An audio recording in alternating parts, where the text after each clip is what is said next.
We're going to do a little potpourri of things today. Excuse the outfit. Go over some issues that have kind of been eating at me for a bit and lay it out there. First, the Fed. All we ever hear talk about is the Fed. Is the Fed going to raise interest rates? Is the Fed going to reduce interest rates? Is the Fed going to go to negative interest rates? What's going on with the interest rates of all the other central banks around the world? It's all we hear. What's Janet Yellen going to say? What does this Fed president say? What does that Fed president say? Does this one vote? Does that one not vote? It's all we do is focus on the Fed. But everyone forgets the Fed really only has two jobs: to maintain inflation, keep it under control, keep the economy basically on an even keel, and to take care of unemployment, make sure it stays low, or is low meaning stable. It's not their job to rev up an economy, but after the crash, government went underground.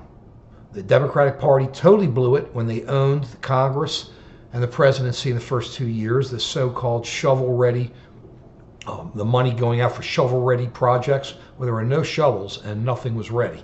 So nothing happened there. A couple things got done.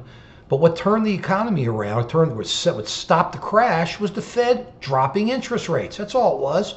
And they kept doing it. And then we become addicted to it. What's the Fed going to do? What's the Fed going to do? What's the Fed going to do? And the congressmen have the nerve to question whether it was then Ben Bernanke and now Janet Yellen. What are you doing? Why are you doing it? What's going on? What's going on? When really their question should be, hey, Miss Yellen, why don't you tell us why we're not doing our job? Because Congress controls the purse strings. It's Congress that's got to come up with these plans. It's Congress that's got to make the economy start rocking. And then the president's got to work with the Congress. But nobody's doing anything. Nobody. Congress has totally collapsed under the weight of its own a lot of talk and worrying about right wing or left wing.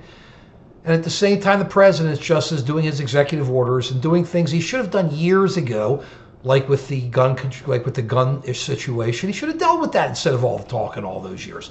But these leaders, supposed leaders, do nothing except do a lot of talk and a point. Do this, do this, do this, and it's your fault. And they wonder why the people are bummed. Leave Yellen alone. Look at yourselves. Why isn't Congress and the president doing what it takes to manage the economy and get it rocking? That's their job. Next thing, Syria. I mention it every now and then about our failed foreign policy. It's horrible. It's gone. So Secretary Kerry has totally blown it, and he's in some belief land. The president, of course, has been for a while, and we've dealt with that. But this latest thing with Syria, supposed ceasefire, we're going to have a ceasefire. Meanwhile, we're having a ceasefire, and the Russians are dropping bombs on everybody, and they're just killing more people. They're surrounding Aleppo.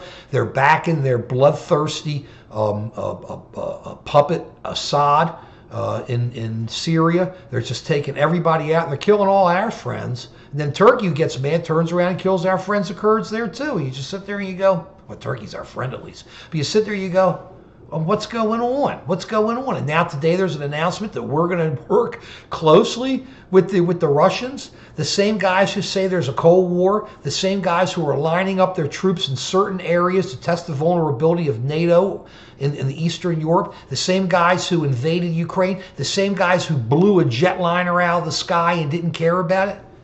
Vlad the Impaler, the butcher, the same guy who puts out propaganda on their Russian channel 1 that's all BS and people actually listen to it. Hey, let's focus on war. Let's not focus on why we, the Russian government, Medvedev, Putin, and whoever else has any power there, to do something except that, well, our gas is down, we have no money, we can't do anything, so let's just send guys out, let's kill other people, and let's talk about how there's a Cold War when there isn't one. It's like the Young-un in North Korea sending up his rockets to test our stuff and goes,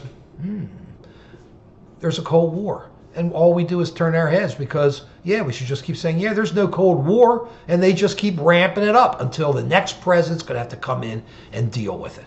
Horrible. Hillary, what's going on? Now there's another investigation. And Hillary calls it another witch hunt.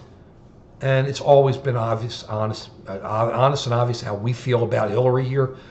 Just think she's really got it all, except for this problem with not laying it out there, not being real. And now she, it's always somebody else. The problem with Hillary, this is no right-wing conspiracy with this new State Department, or I'm sorry, with this new investigation into the Clinton Foundation. And there's nothing new here. It's just getting worse and worse because she keeps saying there's, it's my political enemies, but it's all coming out of the Obama administration. The Obama administration is not her political enemy. It's just not. And I hope nothing happens, because if she gets indicted or something happens just before the Democratic convention, or that could throw that in, or if she is nominated as the Democratic candidate, or if she becomes president, I don't know how we can handle all that. I just don't know. So that's everything. That's the potpourri for the day. But things are rocking on. Things are going to turn. They're going to keep on rolling. But we're going to talk about the primaries in the next video. Peace.